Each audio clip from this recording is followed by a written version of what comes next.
Dichosa edad y siglos dichosos, aquellos a quien los antiguos pusieron nombre de dorados, y no porque en ellos el oro, que en esta nuestra edad de hierro tanto se estima, se alcanzase en aquella venturosa sin fatiga alguna, sino porque entonces los que en ella vivían ignoraban estas dos palabras de tuyo y mío. Dice en nuestro Don Quijote de la Mancha la inadjetivable obra de Miguel de Cervantes. Al parecer la primera vez que se utilizó la expresión siglo de oro fue a mediados del siglo XVIII en la publicación Orígenes de la Poesía Castellana de Velázquez de Velasco, académico de la Real Academia de la Historia. Estamos hablando de 1754. Sin embargo, fue George Tignor, profesor de literatura española en la Universidad de Harvard y autor de la Historia de la Literatura Española, quien en el siglo XIX, e inspirándose en Don Quijote, bautizó el periodo comprendido entre 1492 y 1681 como siglo de oro de la literatura española, una época clásica y fecunda de la cultura en general en España.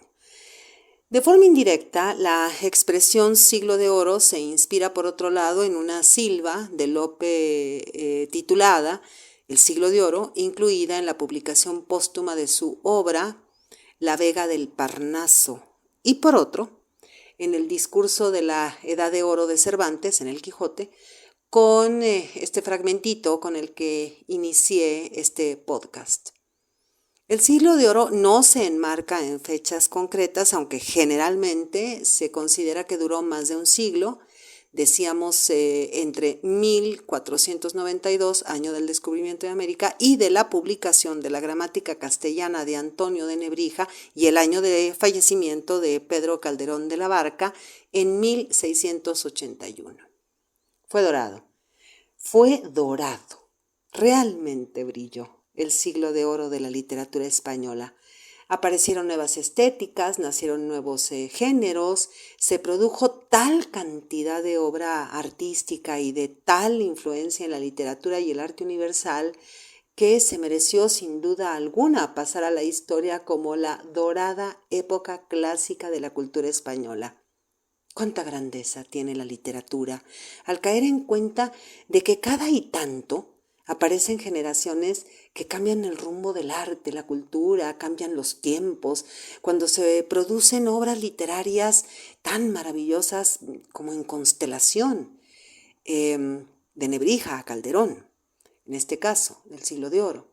Pero fíjese usted, hay otras dos más, la generación del 98, con mentes brillantísimas, entre otras Unamuno, Carmen de Burgos, Baroja, Azorín, Maeztu, Antonio Machado, Pío Baroja, Concha Espina, Valle Inclán, Jacinto Benavente. Y bueno, que le cuento de la del 27, imagine. Federico García Lorca, Pedro Salinas, Miguel Hernández, León Felipe, Rafael Alberti, Luis Cernuda, entre más estrellas de la Pléyade. Tres grandísimos e iluminosos periodos de la literatura española, el siglo de oro y las dos generaciones, la del 98 y la del 27. Bueno, el siglo de oro español nos remite, como diría Aristóteles, al siglo, al inicio del principio del llamado siglo de oro, hasta el medioevo con las coplas por la muerte de su padre, de Jorge Manrique, que no corresponde propiamente, ya lo decíamos, al siglo de oro, sino a una forma de expresar aquello en lo que se creía cuando la idea de la vida era un corto pasar y la muerte era lo permanente. Por tanto, lo que guiaba la vida era la salvación del alma. A Jorge Manrique solo le bastaron las coplas para inmortalizarse, porque con esta enorme y magnífica obra da paso al ingreso universal de España en la literatura, y por eso estoy hablando de esta obra de Manrique. Leeré las primeras tres coplas. Recuerde el alma dormida, avive el seso y despierte contemplando cómo pasa la vida, cómo se siente la muerte tan callando, cuán presto se va el placer, cómo después de acordado da dolor. cómo a nuestro parecer cualquiera tiempo pasado fue mejor.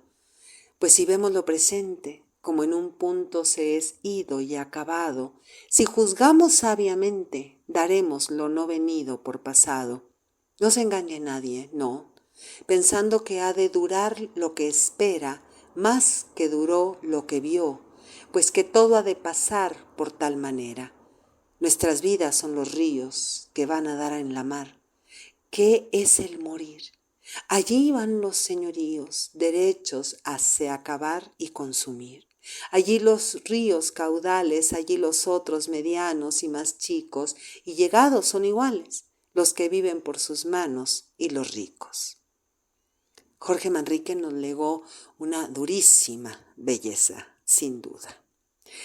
Ahora bien, si damos pasitos mucho más atrás, veremos la herencia árabe del famosísimo y maravilloso Al-Ándalus, las jarchas en las maxajas, cancioncillas de amor y dolor escritas en mozárabe, que fíjese, así cantan. Tanto amar, amado, tanto amar, enfermaron mis ojos brillantes y duelen tanto.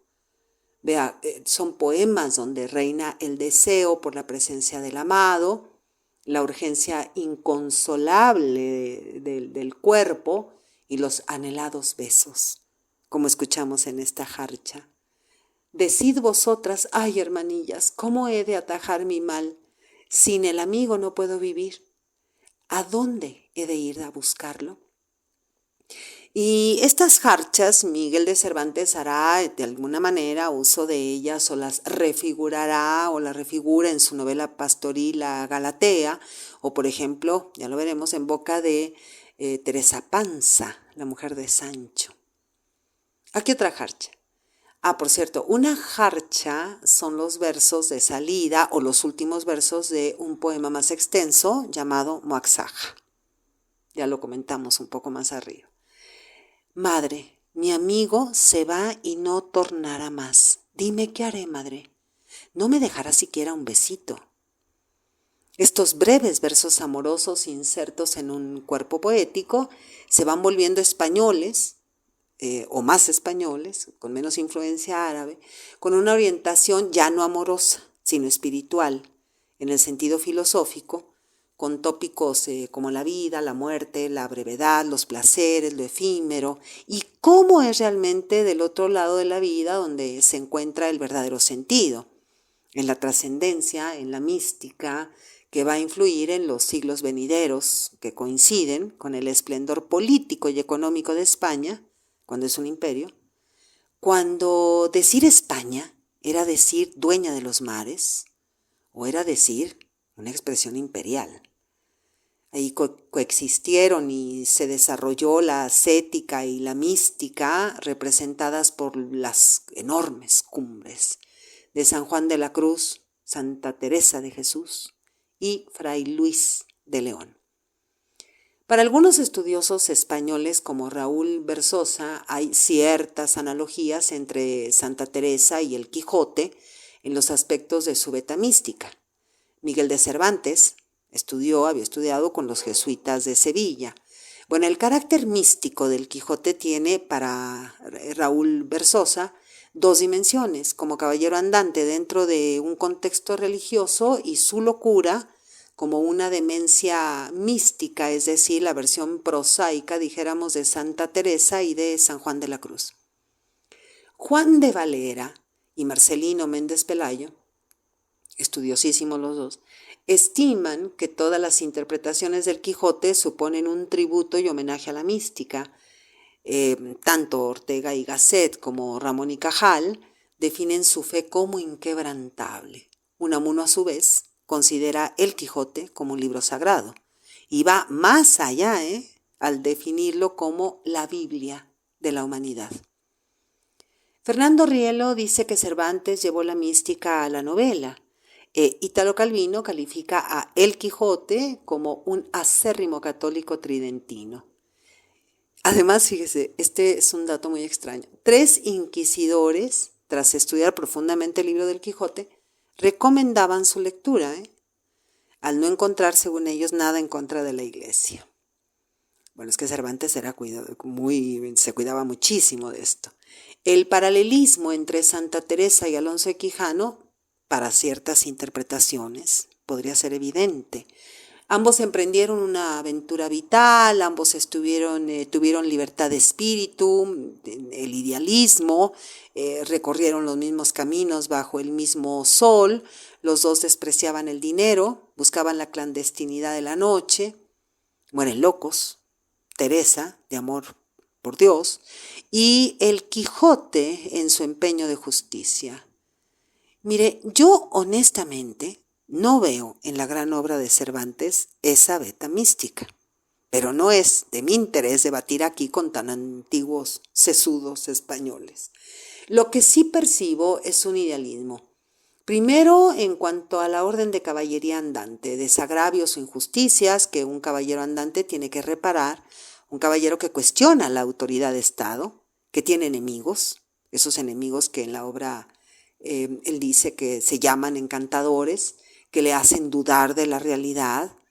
Yo no veo por ningún lado trances místicos, sino la dura vida de un caballero andante en la creación de un escritor, Cervantes, que mira la pobreza, que mira la doble moral, que mira la indiferencia del poder.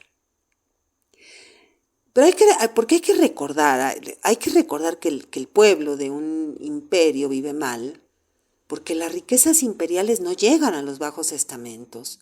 La gente pegada a la tierra tiene que buscar el sustento, mientras reyes y cortes hablan de honor y de virtudes. Debajo de la farsa de los discursos imperiales, lo que realmente impera es el poder y el dinero, no las virtudes. Esas son usadas como parapeto, un antifaz, una máscara. Entonces, mire usted, los escritores españoles van a mostrar esa farsa, lo que hay debajo del oropel del imperio. Muchos de ellos forman parte de las guerras imperiales y luego escriben, y después algunos son encarcelados y otros se van de curas o ingresan a monasterios para no morir de hambre. Vamos a comenzar por Juan Ruiz, el arcipreste de Hita. ¡Qué maravilla! Que nos dice que lo único que impera como ley, fe y credo es el dinero, y que realmente las jerarquías y la salvación se compran, que se obtienen sin merecimiento, sin el camino de la piedad, del bien en este caso, que las sociedades están en compraventa, revestidas de un falso discurso virtuoso. Mire, así lo dice en estos fragmentos del poema, estoy hablando del arcipreste de Hita. El poema se titula Lo que puede el dinero.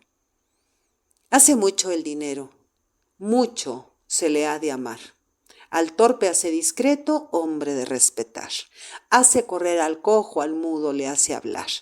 El que no tiene manos bien lo quiere tomar. También el hombre necio y rudo labrador, dineros le convierten en hidalgo doctor. Cuanto más rico es uno, más grande es su valor. Quien no tiene dinero no es de sí señor. Y si tienes dinero tendrás consolación, placeres y alegrías, y del Papa oración. Comprarás paraíso, ganarás la salvación. Donde hay mucho dinero hay mucha bendición. Él crea los priores, los obispos, los abades, arzobispos, doctores, patriarcas, potestades. A los clérigos necios da muchas dignidades. De verdad hace mentiras, de mentiras hace verdades. El que hace muchos clérigos y muchos ordenados. Él hace muchos monjes y monjas, religiosos, sagrados. El dinero les da por bien examinados. A los pobres les dice que no son ilustrados. Yo he visto muchos curas en sus predicaciones despreciar el dinero, también sus tentaciones, pero al fin, por dinero otorgan los perdones, absuelven los ayunos y ofrecen oraciones. Dicen frailes y clérigos que aman a Dios servir, mas si huelen que el rico está para morir y oyen que su dinero empieza a retiñir, ¿por quién ha de cogerlo empiezan a reñir? En resumen lo digo, entiéndelo mejor.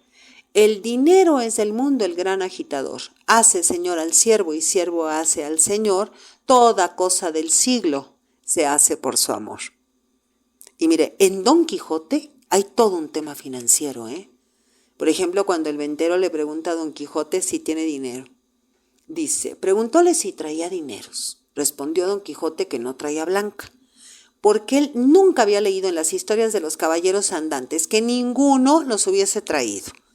A esto dijo el ventero que se engañaba, que puesto caso que en las historias no se escribía por haberles parecido a los autores de ellas que no era menester escribir una cosa tan clara y tan necesaria de traerse como eran dineros y camisas limpias, no por eso se había de creer que no los trujeron.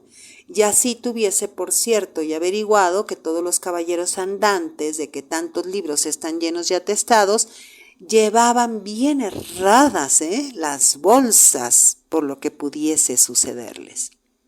O cuando, otro ejemplo, Don Quijote requiere los servicios de un escudero y dice, es que estoy muy divertida, ¿no?, leyendo para usted estos fragmentos.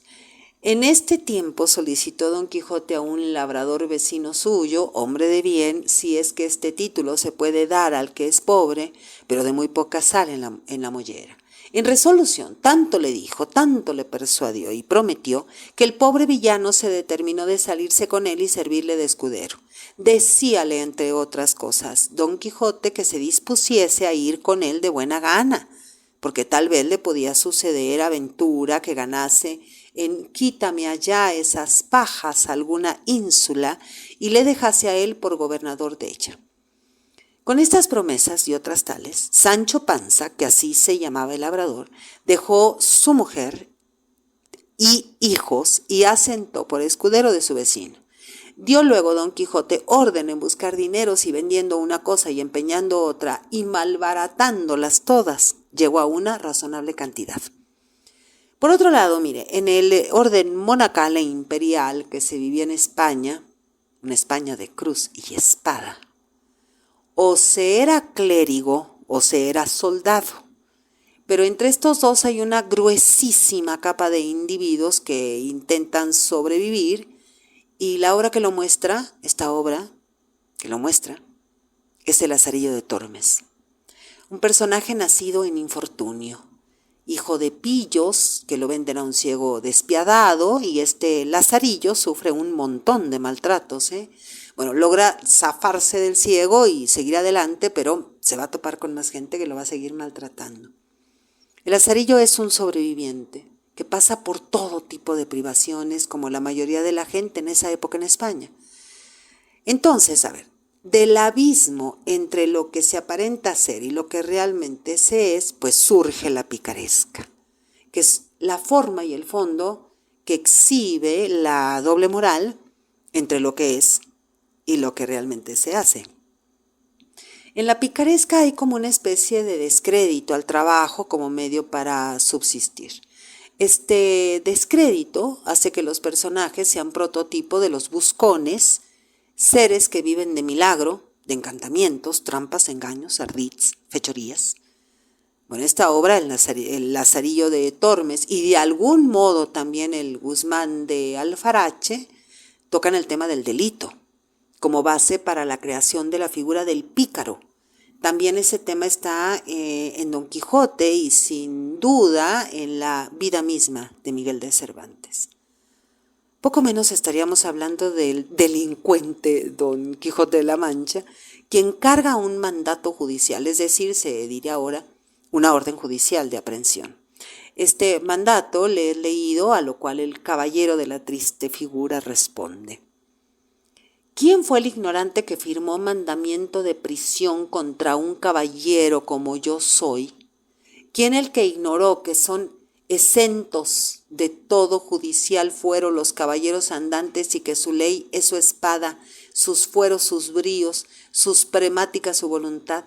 ¿Quién fue el mentecato, vuelvo a decir, que no sabe que no hay secutoria de hidalgo con tantas preeminencias ni excepciones como la que adquiere un caballero andante el día que se arma caballero y se entrega al duro ejercicio de la caballería? ¿Qué caballero andante pagó pecho? Alcabala, chapín de la reina, moneda forera, portazgo ni barca? ¿Qué sastre le llevó hechura de vestido que le hiciese? ¿Qué castellano le acogió en su castillo que le hiciese pagar el escote? ¿Qué rey no le asentó a su mesa? ¿Qué doncella no se le aficionó y se le entregó rendida a todo su talante y voluntad? Y finalmente, ¿qué caballero andante ha habido?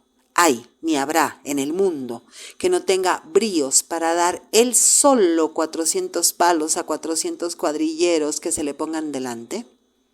¡Qué bárbaro, Cervantes! ¡Qué manera de responder a una orden judicial de aprehensión! Aprehensión.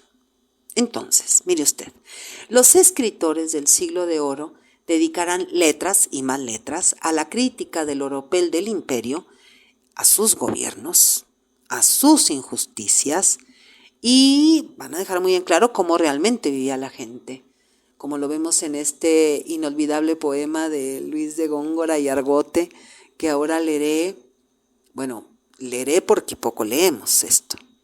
Ándame yo caliente y ríase la gente. Traten otros del gobierno, del mundo y sus monarquías, mientras gobiernan mis días mantequillas y pan tierno, y las mañanas de invierno naranjada y aguardiente, y ríase la gente. Coma en dorada vajilla el príncipe mil cuidados como píldoras doradas, que yo en mi pobre mesilla quiero más una morcilla que en el asador reviente, y ríase la gente. Cuando cubra las montañas de blanca nieve el enero, tengo yo lleno el brasero de bellotas y castañas, y quien las dulces patrañas del rey que rabió me cuente, y ríase la gente.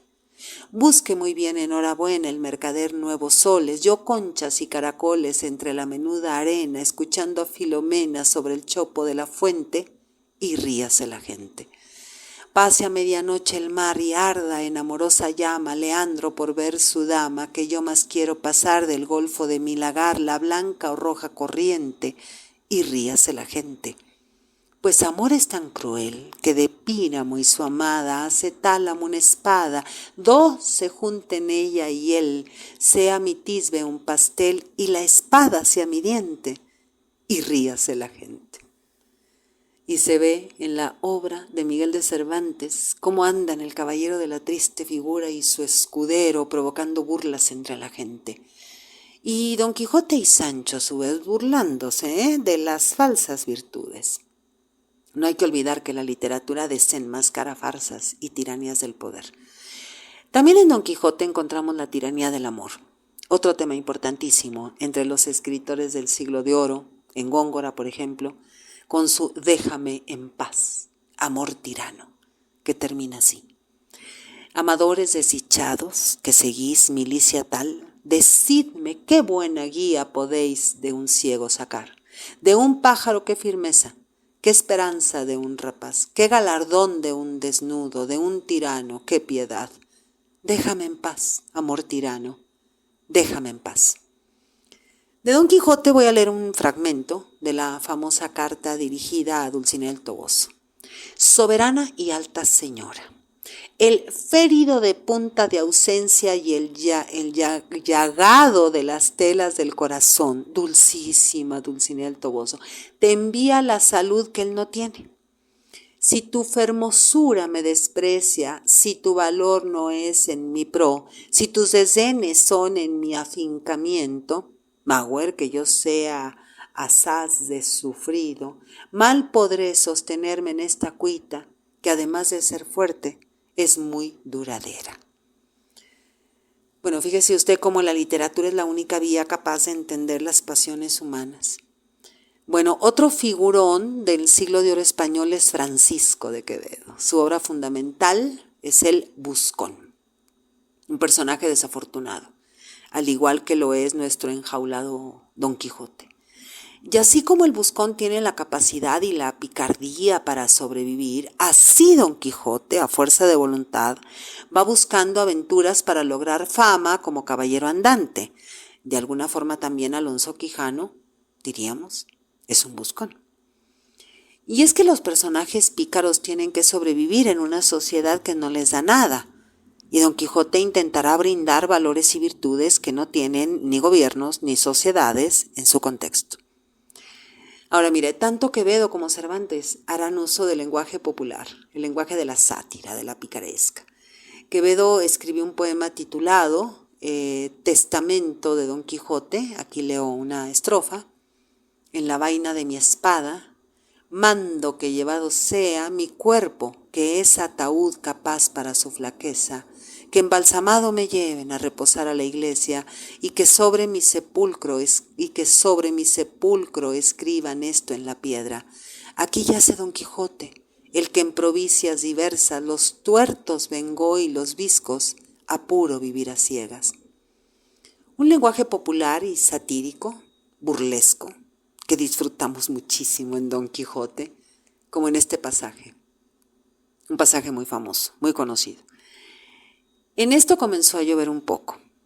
De allí a poco descubrió Don Quijote un hombre a caballo que traía en la cabeza una cosa que relumbraba como si fuera oro, y aún él apenas le hubo visto cuando se volvió a Sancho y le dijo: ¿no ves aquel caballero que hacia nosotros viene sobre un caballo rucio rodado que trae puesto en la cabeza un yelmo de oro?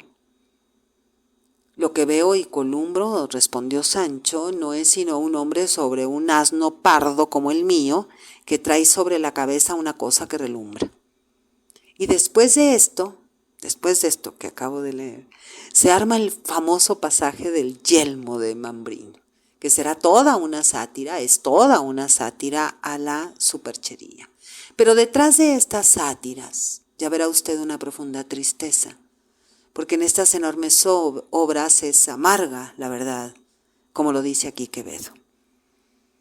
¿Quién hace al ciego galán y prudente al sin consejo? ¿Quién al avariento viejo le sirve de río Jordán? ¿Quién hace de piedras pan sin ser el Dios verdadero? El dinero. ¿Quién con su fiereza espanta el cetro y corona al rey? ¿Quién careciendo de ley merece nombre de santa? ¿Quién con la humildad levanta los cielos la cabeza? La pobreza. ¿Quién los jueces con pasión sin ser ungüento hace humanos? Pues untándole en las manos los ablanda el corazón. ¿Quién gasta su opilación con oro y no con acero? El dinero.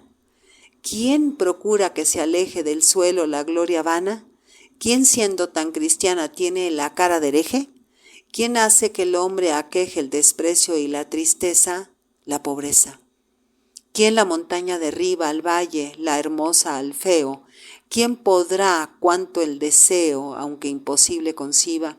¿Y quién lo de abajo arriba vuelve en el mundo ligero? El dinero. Ese dinero es el que reclama a manera de salario Andrés, el mozo que encuentra golpeado a Don Quijote. Dijo que estaba atado a la cima, desnudo de medio cuerpo arriba, y estábale abriendo azotes con las riendas de una yegua a un villano, que después supe que era amo suyo, y así como yo le vi, le pregunté la causa de tan atroz vapulamiento. Respondió el zafio que le azotaba, porque su criado, y que ciertos descuidos, era su criado, y que ciertos descuidos que tenía nacían más de ladrón que de simple. A lo cual este niño dijo: Señor, no me azota, sino porque le pido mi salario. Antes de pasar a otra gran voz del siglo de oro español, cabe mencionar a otras no menores, a muchísimas más, en las cuales no me puedo detener por cuestiones de tiempo. Juan Ruiz de Alarcón, con su obra La verdad sospechosa, que ya desde el título se anuda, se enlaza de alguna manera a Don Quijote. Tirso de Molina y su famosísima también obra El burlador de Sevilla, entre locos y bellacos, Quijotes y Don Juanes y tantos más temas, genios, hilos, enredos. Vamos a Calderón de la Barca y la obra que lo inmortalizó, La vida es sueño. Para usted, ¿cuál es la diferencia entre ensoñación y realidad? Segismundo, el protagonista de La vida es sueño, es recluido desde que nace por su padre, lo recluye su padre por el miedo a que el hijo lo vaya a humillar y le arrebate el poder. Un tema viejísimo. Segismundo crece totalmente aislado.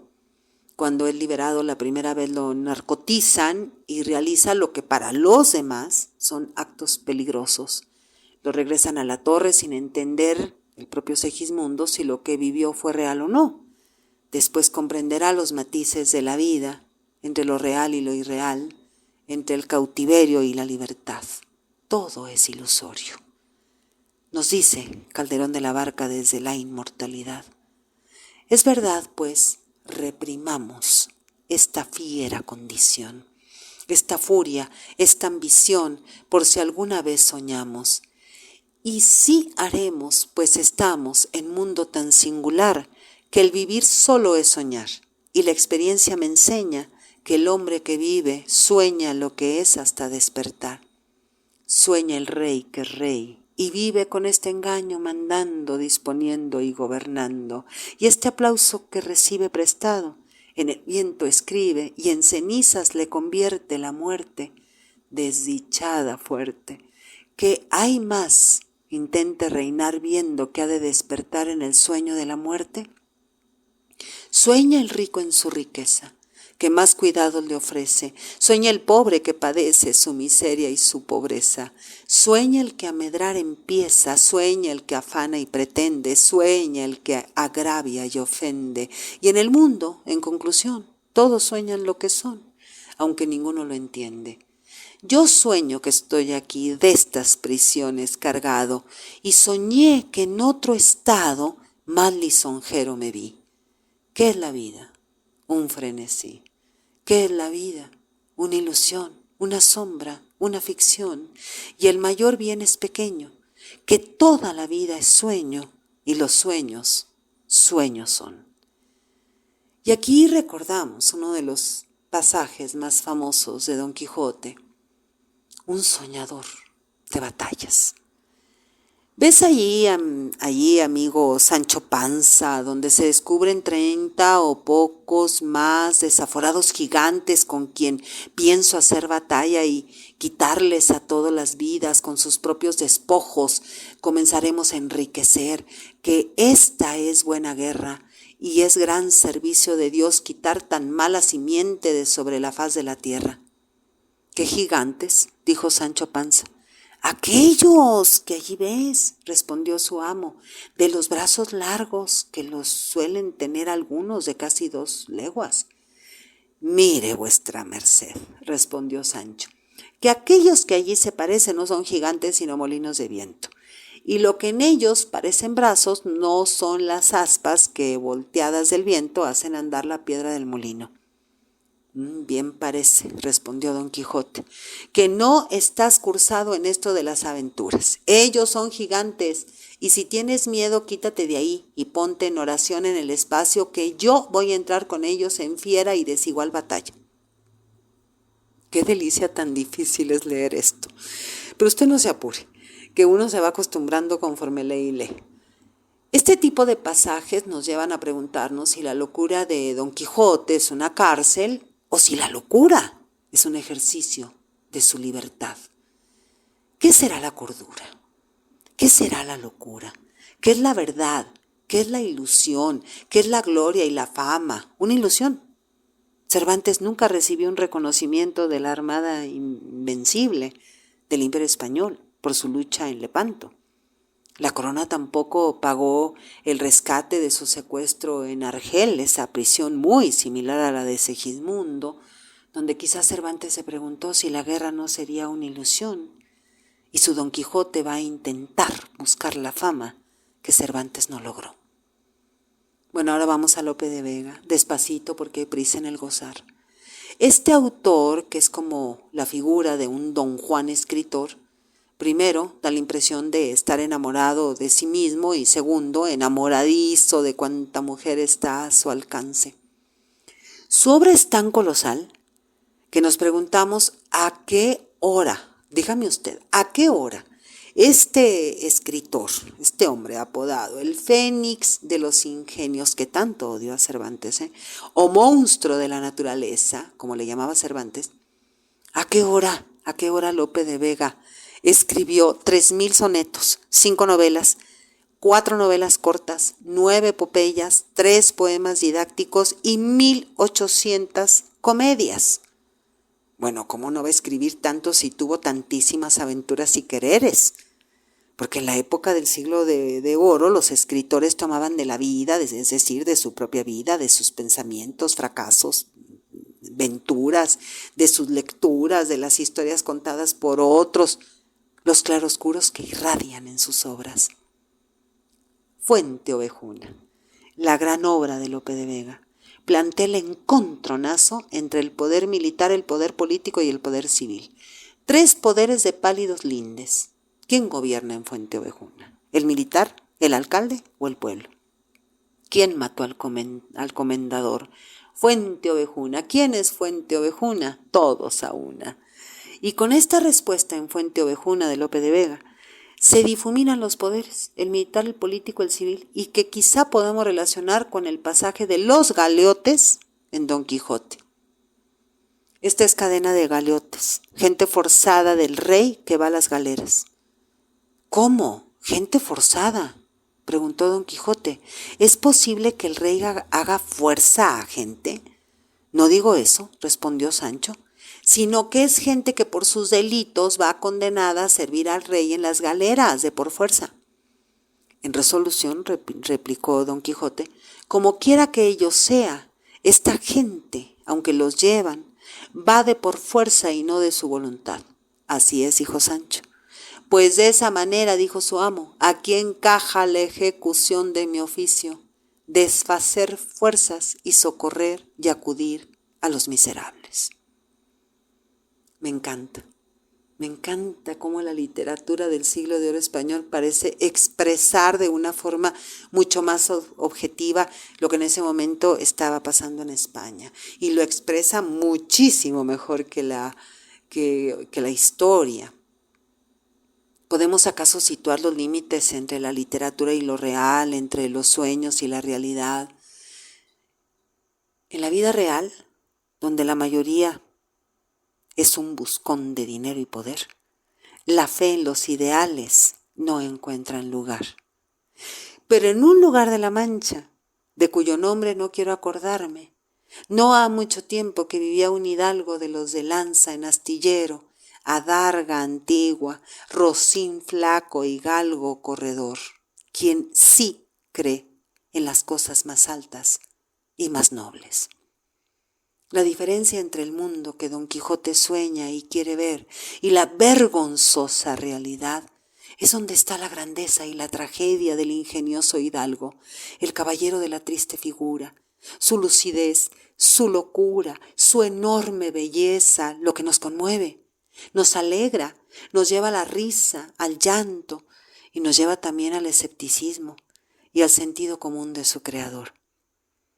El próximo año, 2025, la gran obra de Cervantes cumple 420 años de la publicación de su primera parte, que vio la luz en 1605, y mire, es luz para los siglos venideros. Y aquí, en Literatura en Espiral, vamos a festejar desde ahora. Con este podcast inauguramos los festejos. Soy Margarita Díaz de León, Literatura en Espiral.